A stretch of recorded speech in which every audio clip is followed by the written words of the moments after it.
네, 여러분 만나 뵙게 돼서 반갑습니다. 제가 보니까 얼굴이 좀 이렇게 익으신 분도 계시고 또 새롭게 보시는 분도 계시는 것 같습니다. 저는 2000년 그 무렵에 여기 청년부 사역을 또 했었고요. 오늘 또 이렇게 강단에 서게 되니까 참 감개가 무량한 것 같습니다. 김인호 목사님이 이제 그때 얼마 전에 전화를 주셔가지고 이렇게 설교해 줄 수 있겠느냐고 이렇게 이야기를 하셔가지고 제가 좀 기쁘지만 또 두렵고 떨리는 마음으로 옛날 또 제가 이제 전도사 시절로 또 돌아가서 그때는 김인희 목사님 정말 뭐 지금도 참 너무 귀하신 분이시지만 그때는 정말 하늘 같은 그런 분이셨기 때문에 제가 알겠습니다 하고 나서도 내가 하면 어떨까 이제 고민도 좀 많이 들었던 기억이 납니다. 오늘 와서 또 이 자리에 우리 성도님들과 함께 이 자리에 딱 서니까 10여 년 전에 또 그 시간들이 또 기억이 떠올리면서 또 신실한 하나님께서 이 교회를 지키시고 여기까지 인도하셨다는 사실들이 참 감격의 그런 마음이 듭니다. 제가 수서원의 교회를 생각할 때마다 저에게는 좀 영적인 고향과 같은 그런 곳입니다. 우리 김인희 목사님은 또 저에게는 영적인 멘토와 같은 목사님이시고요. 제가 신대원 다닐 때 김인희 목사님이 아나톨리아라는 성경 연구 모임, 우리 지도자들 모임들을 또 총무 대표를 하시면서 매주 그렇게 신대원을 찾아와 주셨어요. 이거 쉬운 일이 아니거든요. 매주 찾아오셔가지고 저희 후배들에게 말씀으로 또 가르쳐 주시고 또 강의하시고 나눔을 해주셨습니다. 제가 그때 이제 기억이 참 저 목사님에게 좀 많이 배웠으면 좋겠다. 그리고 본인 사역과 일도 참 바쁠 텐데 이렇게 후배들 목까지 챙겨주는 것이 쉽지 않을 텐데 어떻게 좀 그렇게 할 수 있을까 또 생각을 해봤는데 그 이후로 이제 목사님과 교제하고 또 수서연에게 또 사역하고 하면서 결국에는 하나님 주신 은혜를 함께 나누는 것이 살 길이다 하는 좀 그런 것들을 또 배울 수 있었습니다. 제가 이제 그때 청년 이제 또 아시는 분 계시니까 제가 몇 가지 이제 이야기를 드리면은 그때 이제 청년부 사역을 했었는데 제가 생각해보면 그때가 20대 후반이었어요. 나중에 이제 그때 청년부 사역할 때 그 청년들을 제가 현재 사역하는 교회에서 한 번씩 볼 때도 있거든요. 보면은 심지어 저하고 나이도 그렇게 차이 많이 나지 않더라고요 보니까. 근데 한결같이 또 말씀 안에서 그렇게 교제하고 참 그렇게 생각했던 시절들이 또 생각해 보니까 우리 성도님들이 그때 뭐 지금도 또 계시지만 그때 우리 성도님들이 부족한 또 목사 그때는 전도사였죠. 사역자에게 또 오랫동안 참아주시고 또 지켜봐주시고 격려해주신 것이 또 저에게는 힘이 되어서 오늘 이 자리까지 오게 된 것 같습니다. 부족하지만 또 하나님 말씀을 함께 나눌 때 우리 모두에게 동일한 은혜가 있었으면 좋겠습니다. 오늘은 우리 성도님들과 함께 나다나엘에 대해서 함께 말씀을 나누고 싶습니다. 나다나엘은 우리에게는 또 다른 이름 바돌로메라는 이름으로 알려진 제자이기도 합니다. 이후에 이제 복음을 전하다가 예수님을 만나고 또 제자된 삶을 살고 복음을 전하다가 순교자의 반열에까지 오른 사람입니다. 기록을 좀 살펴보니까요, 이 나다나엘 바돌로메라는 제자는요 아르메니아와 인도에까지 가서 활발하게 전도 활동, 선교 활동을 했다라고 기록에 좀 남아져 있습니다. 그런데 사실은 처음부터 이 나다나엘이 이런 대단한 믿음을 가진 사람은 아니었습니다. 당시의 어떤 기준으로 보면 평범한 사람 중에 한 사람이었습니다. 로마의 식민지 압제하에서 정치적, 경제적으로 자유를 가져다 줄 그런 메시아를 기다리고 있던 평범한 유대인 중에 한 명이었습니다. 그런 평범한 사람이 예수님과의 만남을 통해서 바돌로메라는 사람으로 그리고 복음을 전하고 정말 그의 삶이 변하고 생각이 변하고 모든 것이 변하는 그런 전기가 맞아졌던 것입니다. 이 바돌로메에게 이 나다나엘이라는 바돌로메에게는 한 사람의 친구가 있었는데 그 사람이 바로 빌립이라는 친구입니다. 제가 오늘은 50절, 51절 두 절만 읽었지만 43절부터 사실은 스토리가 이어지는데요. 빌립이라는 친구가 있었습니다. 이 빌립은 어떤 사람이냐면요, 내가 예수님 만났는데 한번 같이 가볼래? 이걸 전문으로 하는 사람이에요. 그래서 베드로한테도 이야기하고 다른 사람한테 이야기도 하고 그냥 내가 예수님 만났는데 이분이 메시아다. 내가 만난 이 예수님. 그러면서 그거 전하는 것이 빌립의 자기의 이제 주특기였습니다. 그래서 이 빌립이라는 친구가 나다나엘에게도 이야기합니다. 내가 예수님을 만났는데 메시아 같은데 같이 한번 가보자. 이제 그렇게 이야기를 합니다.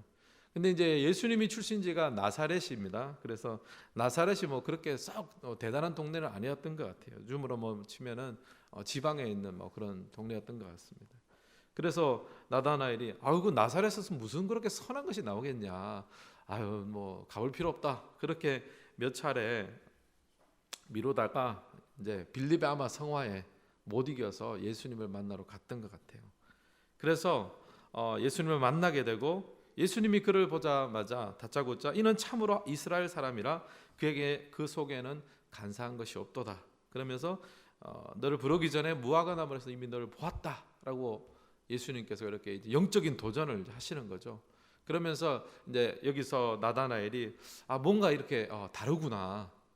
빌립이 만났다는 이 메시아가 정말 메시아일 수 있겠다는 뭐 요즘 말로 하면 어떤 영적인 촉이 온 거죠. 와서 당신은 하나님의 아들이시요 이스라엘의 임금입니다. 그런 영적인 필이 통해서 그런 고백을 하게 됩니다. 그런데 이제 예수님 여기서 그치지 않고 제가 오늘 함께 나누고자 하는 말씀을 하는데요. 뭐냐면요. 내가 너를 나무 아래서 미리 보았다고 그걸 믿느냐? 나타난 현상이죠. 이보다 더 큰 것을 보겠다라고 하면서 예수님은 나다나엘에게 더 그 현상으로 나타난 것을 넘어선 더 큰 것을 보고 그 너머의 의미, 그 이면을 볼 필요가 있다고 하면서 나다나엘을 초청합니다. 그 말씀이 지금 읽은 51절의 말씀입니다. 제가 한번 읽어드리겠습니다. 51절 또 이르시되 진실로 진실로 너희에게 이르노니 하늘이 열리고 하나님의 사자들이 인자 위에 오르락 내리락 하는 것을 보리라 하시니라. 예수님은 더 큰 것을 봐야 된다라고 말씀하시면서 그것이 무엇이냐? 하늘이 열리고 하나님의 사자들이 인자 위를 오르락 내리락 하는 것, 바로 그것을 보아야 한다. 내가 너를 부른 이유가 바로 이 이유다라고 나다나엘에게 도전을 했습니다. 근데 여러분 혹시 이 본문 어디서 많이 좀 본 본문 아닙니까? 그죠? 맞습니다. 예. 역시 우리 수소원에게는 최고입니다. 네. 야곱의 본문이죠. 야곱이 형 에서의 저기를 피해 가지고 도망가다가 얼마나 참 비참한 시세로 도망가다가 그 외삼촌 라반 집으로 이제 가고 있었습니다. 하란이라는 지역이 상당히 멀어요. 그 지역이. 먼데 이 뭐 어린 야곱이 이제 가다가 중간에 이제 뭐 다 떨어지고 해서 이제 광야에서 노숙이죠. 요즘 말로 하면 노숙을 하는 그런 상태가 되었습니다. 그래서 얼마나 비참합니까? 내가 여기서 죽을 수도 있겠구나. 나는 여기서 끝이구나. 이제 그런 생각을 할 때 하나님께서 그 가운데 꿈으로 임해 주셨습니다. 그 꿈에 하늘이 열리고 하늘과 땅을 연결하는 사닥다리가 그 가운데 내려오게 됩니다. 그리고 그 사다리 위를 하늘의 천사들이 사자들이 오르락 내리락 하는 것을 야곱이 경험하게 되고요. 그리고 꿈을 깨고 나서는 이것이 내가 사실은 광야에서 나 혼자 있는 삶인 줄 알았는데 하나님하고 연결된 곳이구나 하면서 그 지역의 이름을 베델, 하나님의 집이다라는 이름을 지어주게 됩니다. 이 사건이죠. 이 사건. 그리고 이후에 야곱은 이제 나중에 형님을 만나면서 약복강을 건너가기 전에 하나님과 씨름하고 이스라엘이라는 이름으로 계명을 하게 됩니다. 성경에서 이스라엘이라는 이름이 처음 생긴 게 바로 야곱 때부터입니다. 그러니까 뭐냐 하면요. 야곱이 이스라엘을 받겠다는 것은 뭐냐 하면은 자기의 힘과 능력, 계획으로 살던 야곱이 이제는 온전히 하나님과 씨름하고 하나님하고 붙들고 하나님하고 고뇌하고 하나님한테서 기쁨을 얻는 그런 사람, 이스라엘의 인생, 이것이 바로 이제 하나님 믿는 백성의 정체성으로 바뀌어진다라고 합니다. 근데 오늘 예수님은 바로 이 야곱의 스토리를 가져와서 나다나엘에게 들려줍니다. 근데 한 가지를 바꾸셨어요. 뭐냐 하면요. 야곱의 이야기들은 천사들이 무엇 위로 오르락내리락 합니까? 사다리 위로, 사닥다리 위로. 어느 말이 표준말인지 잘 모르겠어요. 예. 하나님의 천사들이 사닥다리 위로 왔다 갔다 오르락 내리락 하면서 하늘과 땅이 연결되어지는데요. 오늘 예수님은 그 말을, 그 스토리를 가져와서 살짝 바꾸셨어요. 뭐냐 하면요, 51절에 이렇게 예수님이 말씀하시죠. 하나님의 사자들이 무엇 위에? 인자 위에 오르락 내리락 하는 것을 보리라 말씀하셨습니다. 이 사다리가 무엇입니까? 하늘과 땅을 연결하는 거지 않습니까? 예수님이 그 이야기를 딱 가져와서 사다리를 빼고 거기에다가 무엇을 넣으셨어요? 인자. 인자는 바로 예수님을 말하는 것입니다. 바로 예수님이 메시아이며 하늘과 땅을 연결해 주는 분이다 하는 것을 가르쳐 주고 있습니다. 바로 예수님 자신이 하늘과 땅을 연결하는 사다리로 오셨고, 그리고 그 사다리를 오르락내리락한 사자들이 이제는 예수님을 통해서 하늘의 축복과 그 영생과 그 은혜가 이 땅으로 부어지는 통로의 역할을 예수님이 하시겠다 하는 말씀입니다. 그래서 내가 곧 길이요 진리요 생명이다 라고 말씀하신 그 내용과 일맥상통하는 말씀입니다. 우리 사랑하는 수서원에게 성도 여러분은, 이 사실은 9시 이 시간에 제가 보니까 나오신 분들이 다 봉사하시는 분들 같아요. 보통 교회들이 11시 전에 9시 예배는 봉사하시고 교회에서 이곳저곳에서 수고하시는 분들이 나와서 그래도 이 예배의 자리를 지키려고 하시는 분들이 많습니다. 우리가 여러 가지로 수고하고 애쓰고 봉사하지만 수고하는 것만 있는 건 아니에요. 그 봉사의 현장, 애씀의 현장 속에는 뭐가 있냐면 하나님의 은혜가 있습니다. 하나님의 그 연결되는 사다리가 있어서 우리의 힘과 능력으로 하는 것이 아니라 하늘로부터 공급되어지는 은혜와 하늘로부터 주어지는 은혜, 그 힘과 능력으로 우리가 봉사하는 것, 우리가 사실은 섬기는 분들은 이 사실을 다 알고 있는 줄 압니다. 그래서 이 시간 예배의 자리에 나오신 우리 성도님들, 우리 모두에게 먼저 하나님의 은혜와 축복이 부어져서 그것이 흘러넘쳐서 또 우리의 삶의 현장, 또 봉사의 현장에서 그것이 아름답게 흘러가는 그런 은혜를 누리기를 주님의 이름으로 축복합니다. 이렇게 하나님 예수님께서는 나다나엘에게 야곱의 이야기를 이야기하면서 이제는 더 이상 이 땅의 자원으로만, 자기의 힘으로만, 자신의 능력으로만 살려고 하지 말고 하나님과 연결되어져서 하늘의 자원으로 하나님의 그 능력으로 살 것을 우리에게 도전해 주시고 계십니다. 우리 예수님을 믿는 성도님들은 이런 마음과 정체성으로 살아가는 것입니다. 이런 의미에서 우리 모두는 오늘 이 아침에 나다나엘과 같은 사람입니다. 우리가 주님을 만나고 때로는 주님을 의지하고 따라가지만 때로는 실패하기도 합니다. 우리가 주연을 사모하며 기다립니다. 그러나 주님께서는 늘 우리 가운데 찾아와 주셔서 하나님의 은혜와 축복을 공급해 주십니다. 우리는 영적으로 나다나엘과 같습니다. 오늘 저는 이 본문을 통해서 한 2가지 정도 우리 성도님들과 나누고 싶습니다. 첫 번째는 무슨 말이냐면요, 우리 가운데 내려오시는 하나님을 바라보아야만 합니다. 야곱의 사건에서 보면요, 창세기 28절에 보면요, 하나님은 사다리 위쪽에 계세요. 사다리 위쪽에 서서 계십니다. 하나님이 서서 계시는 경우가 잘 없어요. 다 보좌에 앉아 계시고. 그런데 하나님도 되게 급할 때는 서서 계시거든요.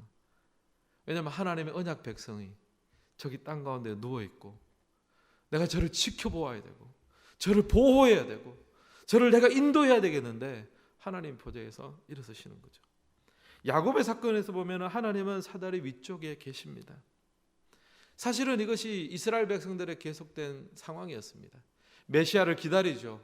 하늘 위로부터 오는 구원을 기다립니다. 하나님의 구원의 완성을 기다리고 그렇게 하염없이 오랜 시간을 기다려 왔습니다.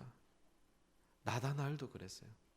나다나엘도 평범한 유대인처럼 유대인이었습니다. 메시아의 오심을 기다렸고 자신을 경제적으로 군사적으로 로마의 압제로부터 구해줄 그 하늘로부터 오는 무언가를 기다리고 있었던 사람입니다. 그런데 예수님은 나다나엘의 시선을 고정해 주세요. 예수님 자신이 지금 어디에 계세요?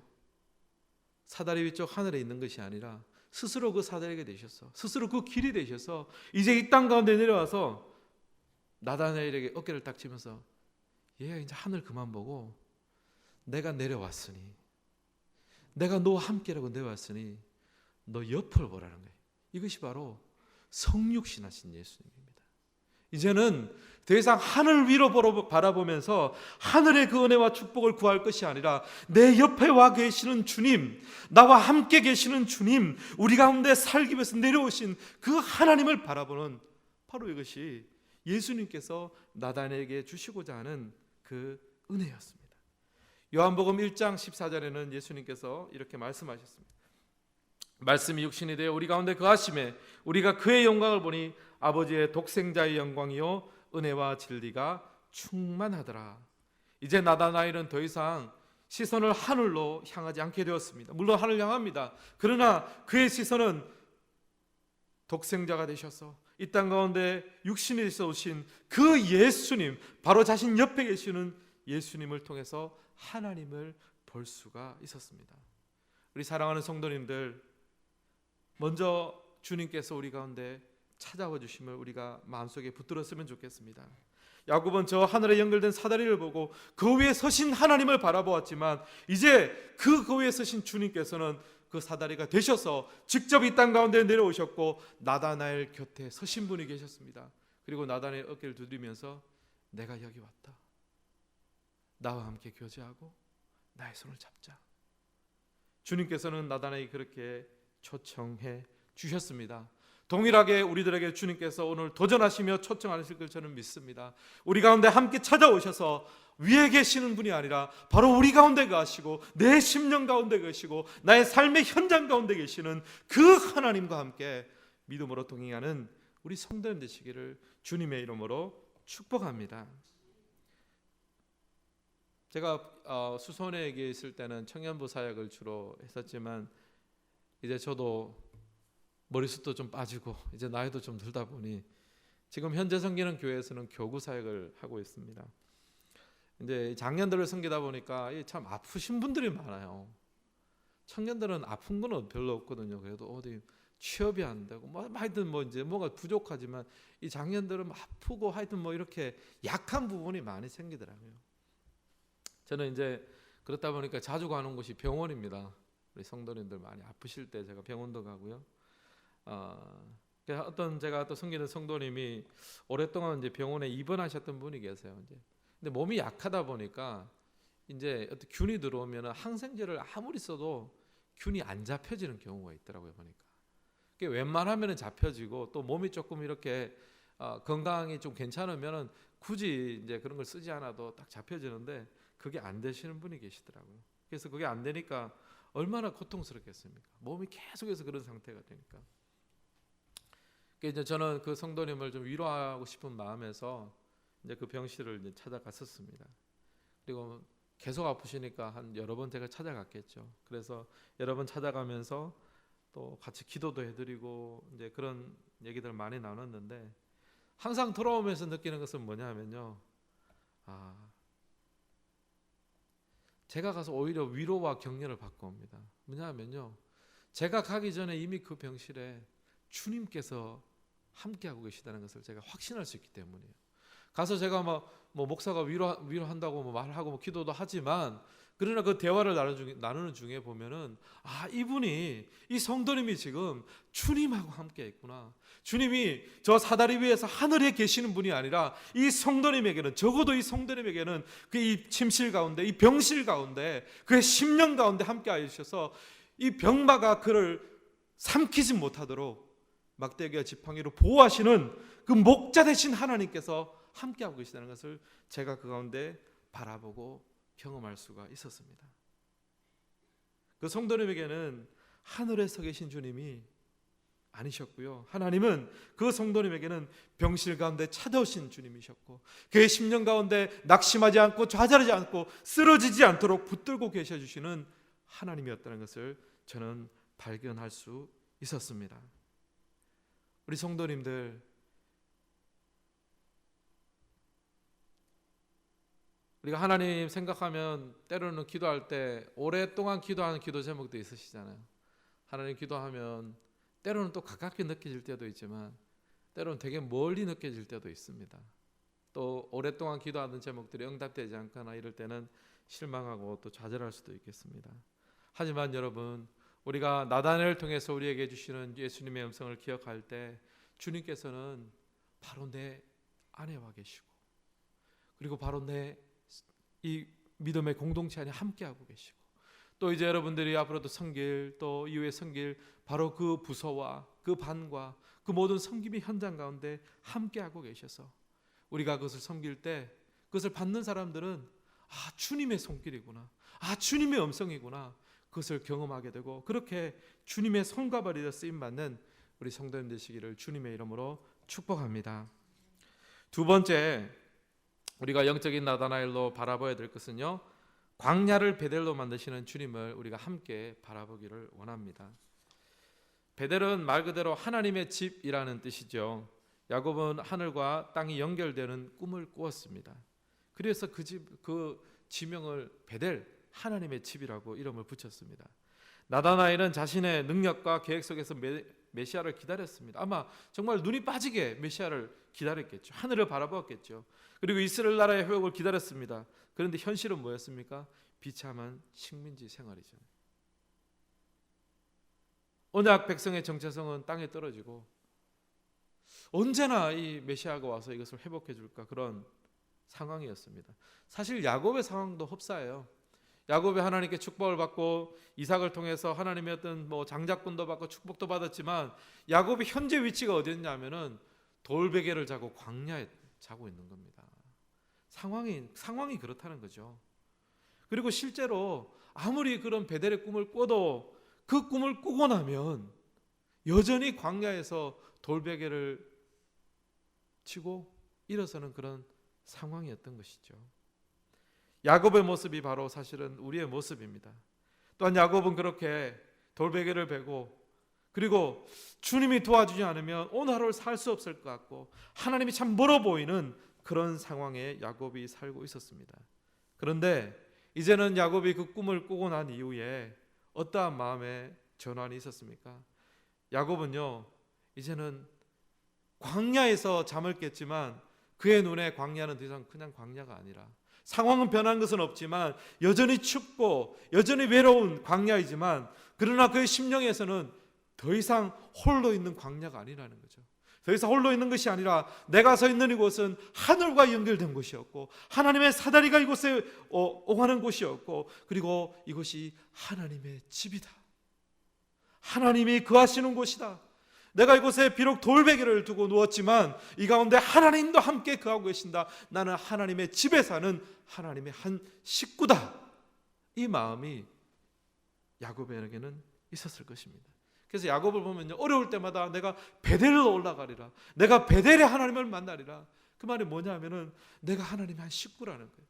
내가 있는 곳이 하나님의 집이다 하는 그런 마음과 정체성을 가졌습니다. 우리 사랑하는 수서 은혜교회 성도님, 주님은 우리의 삶의 터전을 하나님의 집으로 만드시는 분이십니다. 우리의 인생의 계획을 하나님의 거룩한 계획으로 변화시키는 분이십니다.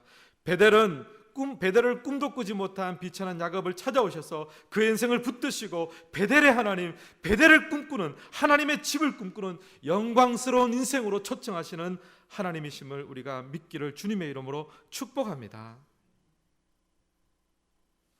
제가 수선회계에서 사역을 하고 그러고 나서 이제 유학을 가고 싶었습니다. 그래서 이제 여러 가지 일정 가운데 하여튼 유학을 좀 다녀왔습니다. 제가 좀 생각한 게 우리 교회에서 좀 더 사역을, 이 수선회계에서 더 사역을 했었어야 되는데, 하여튼 그때는 또 젊은 마음에 하여튼 좀 철이 없었던 것 같아요.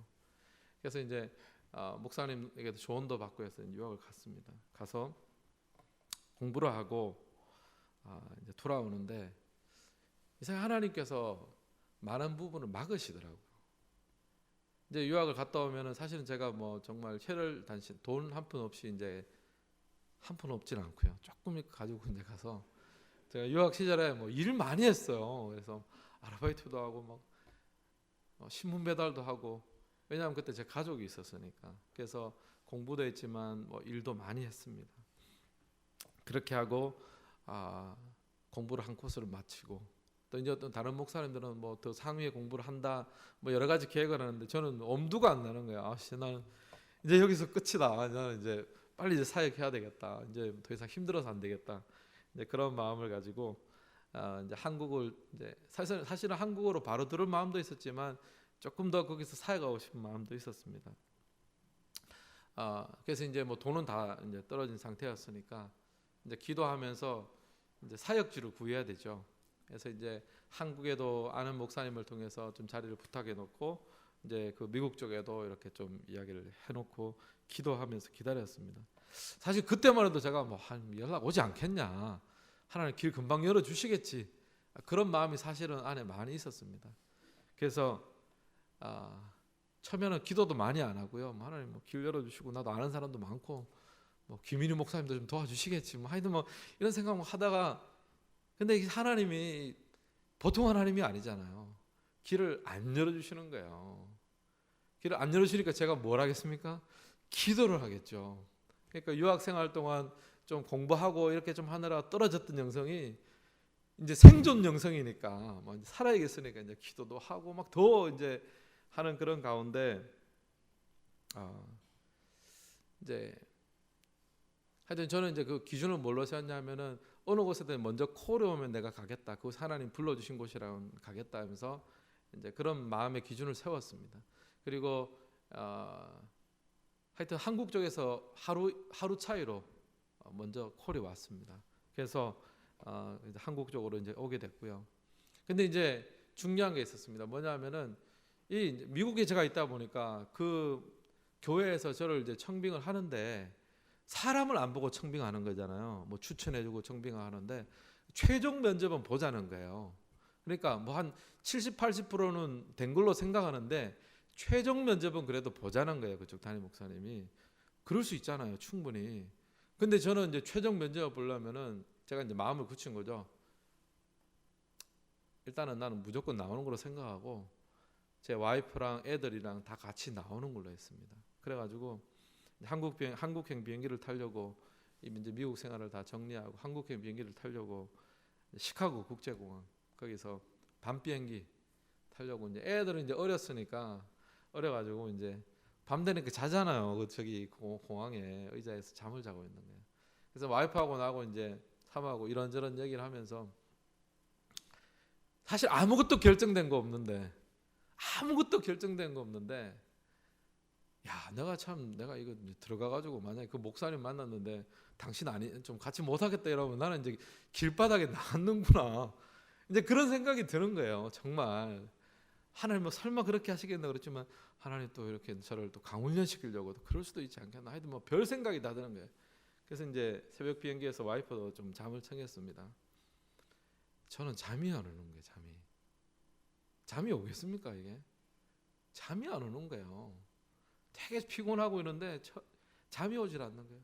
밤새도록 이런 생각 저런 생각하고, 참 하나님 여기까지 이제 나는 모든 식솔들을 다 이끌고 내가 한국으로 아무런 보장된 거 없는데 내가 이게 내가 미쳤지, 하여튼 별 생각도 다 했고요.